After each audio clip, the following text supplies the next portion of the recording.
Good morning class fifth. हमने chapter 1 and chapter 2 complete कर लिया था। जैसे कि अब आपके यूनिट टेस्ट आने वाले हैं तो हम एक बार रिवीजन करेंगे चैप्टर 1 एंड 2 का। तो आज की क्लास में हम चैप्टर 1 का रिवीजन कर लेते हैं। एक बहुत क्विक रिवीजन मैं आपको कराऊंगी। डिटेल्स में आपको बहुत पहले से पढ़ा चुकी हूँ, जो और थोड़ी इस बार भी आपको समझाने की कोशिश करूँगी। ठीक है, तो फर्स्ट चैप्टर है आपका the imaginary lines, page number 1।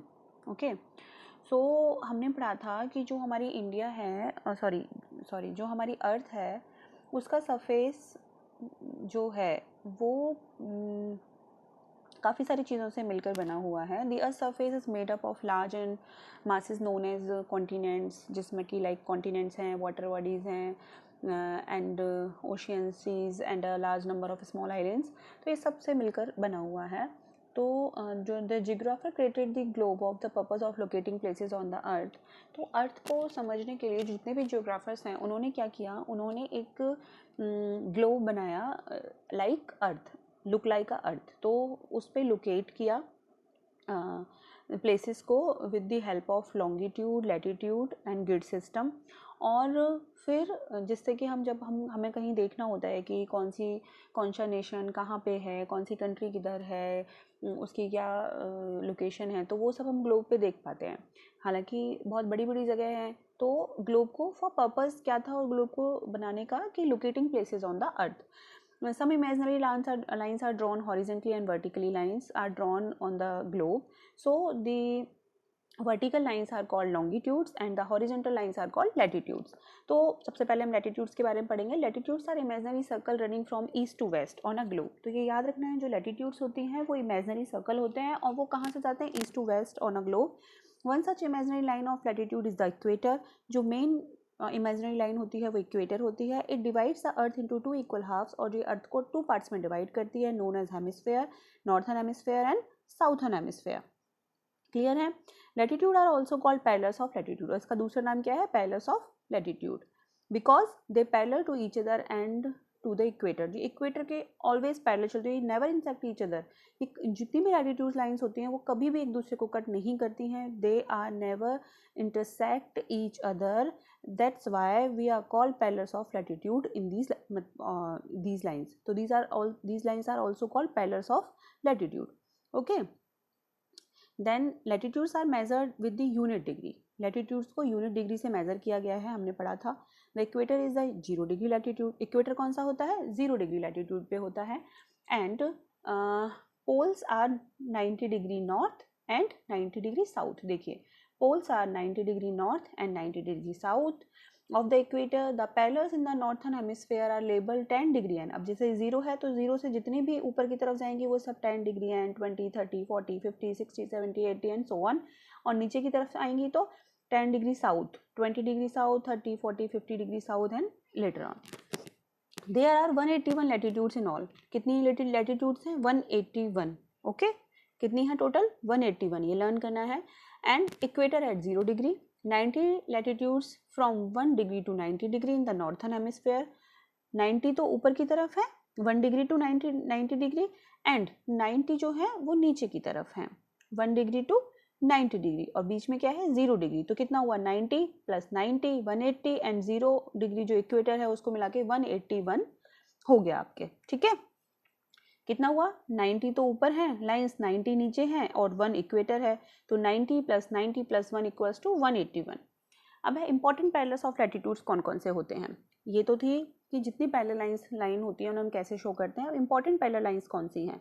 तो इंपॉर्टेंट पैरेलल लाइंस में we move northward from the equator. जब हम इक्वेटर से नॉर्थवर्ड की तरफ जाते हैं तो Tropic of Cancer 23.5 degree north है. ठीक है, and the Arctic Circle 66.5 degree north and then 90 degree north pole. इसी तरीके से जब नीचे की तरफ आते हैं तो 23.5 डिग्री साउथ जो कि है Tropic of Capricorn, and Antarctic Circle 66.5 degree south, and last में 90 डिग्री साउथ पोल. ठीक है, ये सब क्लियर हो गया. अब है कैरेक्टरिस्टिक्स ऑफ लैटिट्यूड्स. कैरेक्टरिस्टिक्स क्या होती हैं लैटिट्यूड की. Number 1, the lines of latitude are parallel to each other and they never intersect, या दे नेवर मीट, वो कभी भी एक दूसरे को नहीं मिलती हैं। Number 2, all latitudes are actually circle drawn in the each hemisphere, जो एक्चुअली सर्कल होता है ईच हेमिस्फेयर में, they become smaller as they move towards the poles, जब वो पोल्स के पास में जाती हैं तो वो स्मॉलर होती जाती हैं। All latitudes other than equator are called small circles and they can not divide the earth into 2 equal halves. जो सारे सर्कल्स हैं किसको छोड़ के, इक्वेटर को छोड़ के, वो जो अर्थ है उसको 2 इक्वल हाफ में डिवाइड नहीं करता। कौन सा करता है? Only equator can divide earth into 2 equal halves. North pole at 90 degree in the northern hemisphere and south pole at 90 degree in the southern hemisphere are just 2 points on the tilted axis of the earth। हमने chapter second में पढ़ा था ना tilted axis क्या होता है, ठीक है ना। अब है लॉन्गिट्यूड, जिस तरीके से लैटिट्यूड होती है वही सेम उस तरीके से लॉन्गिट्यूड होती है, बस ये वर्टिकल लाइन होती है। Longitudes are imaginary vertical lines drawn on a globe running from North Pole to South Pole. Running from North Pole to South Pole. These are also known as meridians, which means midday in Latin. The central longitude that divides the Earth into Eastern Hemisphere and the Western Hemisphere is known as the prime meridian. जो Eastern Hemisphere और Western Hemisphere में divide करता है उसे हम prime meridian बोलते हैं। It is a 0 degree meridian। जैसे इक्वेटर होता है उसी तरीके से ये क्या होता है? 0 डिग्री। ये देखो ये है ना, तो ये क्या है? प्राइम मेरिडियन है और ये 0 डिग्री होती है। This meridian runs through the observatory at Greenwich in London in the United Kingdom and is also known as the Greenwich meridian. कि हमने पढ़ा था कि ये कौन से जगह से होकर निकलती है? लंदन में जो ग्रीनविच है, यूनाइटेड किंगडम के लंदन ग्रीनविच से निकलती है और इसलिए हम इसका नाम ग्रीनविच मेरिडियन भी बोलते हैं। All the other meridians are numbered from the prime meridian. सारी जितनी भी मेरिडियंस हैं वो किससे नंबर होती है? प्राइम मेरिडियन से।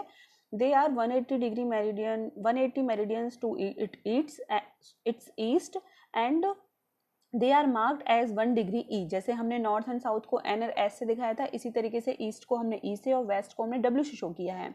तो 1 degree to 179 degree east and उसी तरीके से 1 degree west to 179 degree west, इस तरीके से इसमें दिखाई गई हैं। The meridian of 180 degree east and 180 degree west is the same होती हैं, 180 degree east and 180 degree west. It passes through the island of the Pacific Ocean, it is called the International Date Line. और ये Pacific ocean से पास होती है इसलिए हम इसको इंटरनेशनल दिए है ना, इसको हम इंटरनेशनल डेट लाइन बोलते हैं। There are 360 meridians in all. जैसे कि हमारे लैटिट्यूड्स कितने थे? 181। इसी तरीके से मेरिडियंस कितनी होती हैं? 360। The prime meridian at 0 degree and the International Date Line at 180 degree. 179 meridians from 1 degree east to 1, मतलब कि क्या होता है? 1 से लेकर 179 ईस्ट में होती हैं एंड 1 से लेकर 179 वेस्ट में होती हैं, ठीक है, मतलब वेस्टर्न हेमिस्फेयर में होती हैं। और जो 180 डिग्री ईस्ट और 180 डिग्री वेस्ट जो लाइन होती है वो एक ही होती है, इसीलिए एक ही होती है, ये ध्यान रखिएगा। तो इसलिए कितनी होती है? 360। तो हमें क्या प्लस करना है? 179 east, 179 in east plus 179 in west plus prime meridian यानी कि 1, okay, and plus 180 degree east and west. तो कितनी हो गई? 360। ये याद रखिएगा, बहुत सिंपल सी चीज़ है, आप कंफ्यूज मत होना कि जब हम लैटिट्यूड्स पढ़ रहे थे ना हम, तो यहाँ करूँगी मैं लैटिट्यूड्स का। जब हम लैटिट्यूड्स काउंट करते हैं तो क्या होता है? जब हम लैटिट्यूड्स काउंट करते हैं तो कैसे करते हैं? 90 degree plus 90 lines plus 90 lines, ये तो हो गए आपके नॉर्थ में और ये हो गई साउथ में, प्लस इक्वेटर, तो कितनी हो गई आपके? 181। अब जब हम लॉन्गिट्यूड्स काउंट करेंगे तो क्या होगा? 179 ईस्ट में प्लस 179 वेस्ट में प्लस जो 180 डिग्री वाली जो है ना एक लाइन आपके ईस्ट एंड वेस्ट जो दोनों बराबर होती हैं वो, यानी कि 1 एंड प्लस 1 कौन सी है? Prime meridian. तो ये कितनी होती हैं? 360। ओके, अब है कैरेक्टरिस्टिक्स ऑफ मेरिडियंस और longitudes. All the meridians are of the same length as they meet at the pole. Number 2, ये सेम लेंथ की होती हैं जब वो पोल से मिलती हैं। Number 2, meridians opposite to each other में from great circles and can divide the earth into 2 equal halves. 2 equal half में डिवाइड करते हैं। Due to the shape of the earth the distance between 2 longitude is greater at the center near the equator and it keeps on decreasing as we move towards the pole. जब हम equator के पास होती हैं तो वो greater होता जाता है उनका डिस्टेंस, और जैसे ही वो पोल के पास जाती हैं तो उनका जो डिस्टेंस है वो कम होती जाती है। The longitude to the east of the prime meridian are denoted with the symbol of E meaning east, and the longitude to the west of the prime meridian marked with the symbol of W meaning west। ये हमने पढ़ा था, जब east में होती हैं तो उनको हम E से, और जब वेस्ट में होती हैं तो हम उनको W से शो करते हैं। नेक्स्ट है आपका ग्रिड सिस्टम। तो व्हाट इज ग्रिड्स? ग्रिड्स क्या होते हैं? The latitudes and the longitudes intersect each other and form squares called grids. ये मैंने बहुत अच्छे से पढ़ाया हुआ है। जो ग्रिड्स क्या होते हैं, जब लैटिट्यूड्स और लॉन्गिट्यूड एक दूसरे को काटते हैं तो वो एक स्क्वायर शेप बनाते हैं जिनको हम ग्रिड कहते हैं, और जो ये पूरा नेटवर्क बनता है ना ग्लोब पे, उसे हम ग्रिड सिस्टम बोलते हैं। और ये हमारी किस तरीके से हेल्प करता है? It help us to locate places accurately on the globe and maps. Globe और मैप पे बहुत अच्छे से हमारी पोजीशन को प्लेस या लोकेट करता है। For this we need to know the latitude and the longitude of the place. इसके लिए बट हमें क्या होना चाहिए? उस प्लेस की लैटिट्यूड और लॉन्गिट्यूड को के बारे में हमें जानकारी होनी चाहिए। ओके और जिस पॉइंट पे लैटिट्यूड और लॉन्गिट्यूड एक दूसरे को क्रॉस करते हैं वो उस प्लेस की लोकेशन होती है। नेक्स्ट है Greenwich mean time. Greenwich mean time क्या होता है? जिसे हम GMT भी बोलते हैं। The countries to the east of the prime meridian will face the sun first. जो प्राइम कंट्रीज होती हैं जो प्राइम मेरिडियन के ईस्ट में होती हैं वो सबसे पहले सन को फेस करते हैं। Gradually the earth moves, the country in the western hemisphere will face the sun. और जैसे जैसे अर्थ मूव करती है तो जो वेस्टर्न हेमिस्फीयर में कंट्री होती हैं वो सन को फेस करते हैं। That is why the eastern most country Japan faces the sun first. सबसे पहले कौन फेस करता है? जापान। और लास्ट में क्या करता, कौन सा कंट्री करता है? America. The time at Greenwich is observed as a mean time. तो जो ग्रीनविच पे जो टाइम ऑब्जर्व किया जाता है उसे हम मीन टाइम बोलते हैं। And hence the name Greenwich mean time. और इसीलिए इस टाइम का नाम क्या हुआ है? ग्रीनविच मीन टाइम पड़ा है, जिसे हम GMT बोलते हैं। Local time of a particular country can be calculated based on the GMT। और सारी कंट्रीज GMT के बेस पर अपनी अपनी कंट्री का जो लोकल टाइम है वो कैलकुलेट किया जाता है। अब है इंडियन स्टैंडर्ड टाइम कि इंडियन स्टैंडर्ड टाइम क्या है? IST क्या है? A country may have many languages passing through it, hence different places may have different time within the country, thus every country chooses a longitude। कि जितनी भी मतलब बहुत सारी लाइंस हर कंट्री में से निकल के होती है तो क्या करते हैं कि सारी कंट्री जितनी भी कंट्री हैं वो एक लॉन्गिट्यूड चूज़ करती हैं, और जो इसके सेंटर से निकलती है उस लॉन्गिट्यूड को चूज़ करते हैं। And the time at that longitude is taken as a standard time of that country. और उस टाइम पे लॉन्गिट्यूड जहाँ से निकलती है तो उसे हम स्टैंडर्ड टाइम बोलते हैं। तो in India the longitude of 82.5 degree east is taken for calculating. India में 82.5 डिग्री जो है उसे हम कैलकुलेटिंग टाइम के लिए लेते हैं। This standard time is known as the Indian standard time, और इसे हम IST यानी कि इंडियन स्टैंडर्ड टाइम बोलते हैं। The Indian standard time is 5.5 hours ahead of the Greenwich mean time. और जो इंडियन स्टैंडर्ड टाइम है वो 5.5 आवर्स अहेड है किससे? ग्रीनविच मीन टाइम से। सब बहुत अच्छे से पढ़ाया हुआ है, बस एक बार रिवीजन चल रहा है, ठीक है। अब है मैप्स। मैप्स क्या होते हैं? आपने देखा है ना, मैप्स होते हैं, हमारी बुक में भी दिए हुए हैं, डिफरेंट टाइप्स के जो मैप होते हैं, ये है पीछे भी दिया हुआ है। तो ये मैप्स होते हैं कि मैप क्या रिप्रेजेंट करते हैं कि एक फ्लैट सरफेस को रिप्रेजेंट करते हैं। It can be considered as one of the oldest form of communication. इसे हम one of the oldest form communication बोलते हैं। So the art of making और drawing map is called cartography. Map को बनाने की या ड्रॉ करने की जो आर्ट होती है उसे हम कार्टोग्राफी बोलते हैं, ठीक है। और मैप रीडिंग कैसे करते हैं फिर? We should know how to read a map in order to make full use of it. जब हम एक मैप देखते हैं ना तो हमें पता होना चाहिए कि हम किस तरीके से मैप रीडिंग कर सकते हैं। तो there is a certain kind of language associated with maps. There are different symbols, colours, signs in show different things in a map. We should be able to understand these. कि हमें क्या करना चाहिए, इन सब चीज़ों के बारे में हमें पहले आना चाहिए कि हम कैसे डिफरेंट सिम्बल्स को पढ़ें, कलर्स को पढ़ें, साइंस को पढ़ें, तब हम आराम से एक मैप को पढ़ सकते हैं। तो डायरेक्शंस को कैसे पढ़ते हैं? डायरेक्शंस दी हुई होती हैं। The first thing we should understand, सबसे पहले हमें क्या अंडरस्टैंड करना चाहिए? When we look at a map is the direction, but is a really easy. In every map the north direction will be shown with the help of an arrow pointing toward upwards. तो जो सबसे arrow की तरफ ऊपर की तरफ दिया वो होता है north point. Okay, when you place a map on a table the top of the map is the north direction. जब हम एक मैप को टेबल पे रखते हैं ना तो जो टॉप है उसका सबसे ऊपरी जो उसको हम नॉर्थ डायरेक्शन मानते हैं। फिर नॉर्थ के सामने साउथ हो गया, यहाँ ईस्ट होता है और ये वेस्ट होता है। तो इस तरीके से हम जो डायरेक्शंस हैं उनको शो करते हैं।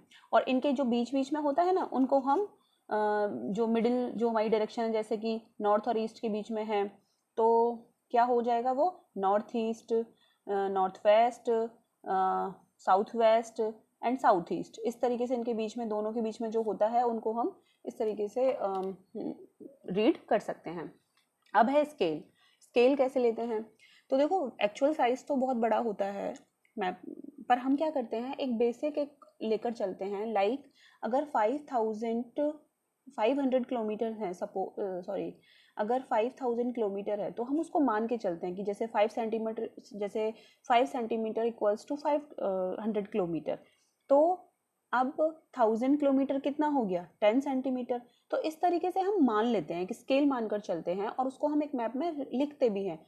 जैसे यहाँ आपके दिया हुआ है 5 सेंटीमीटर इक्वल्स टू 500 किलोमीटर। तो जो 10 सेंटीमीटर, इसका मतलब क्या हो गया? 1000 किलोमीटर, ठीक है ना। तो एक स्मॉलर यूनिट हम एक लेते हैं और वो रिप्रेजेंट होती है, उसके बेस पे हम उसकी एक्चुअल किलोमीटर्स निकाल लेते हैं। अब है सिंबल्स। सिंबल्स क्या है? आपकी बुक में दिया हुआ है, हर मैप में कोई भी चीज़ अगर शो की गई है तो मैप में एक सिंबल साइड से ज़रूर दिए हुए होते हैं। लाइक ये रिवर का साइन है, ये कैनल। तो आपको जब मैप बना हुआ होता है ना, तो मैप में डिफरेंट डिफरेंट चीज़ें बनी होती हैं, डिफरेंट कलर्स की बनी हुई होती हैं, उनमें पॉइंट्स होते हैं। लाइक कंट्री कैपिटल है, स्टेट हेडक्वार्टर्स है, तो अलग अलग बना हुआ होता है, इसका मीन्स ये है। तो वो हम पढ़ते हैं कि क्या, किसका क्या मतलब है, और फिर हम देख लेते हैं कि कहाँ पे क्या है। लाइक इस तरीके से अगर मैप में है तो पता चल जाएगा कौन से देश से रिवर जा रही है, किस में नहीं जाती है, ठीक है ना। इस तरीके से होता है।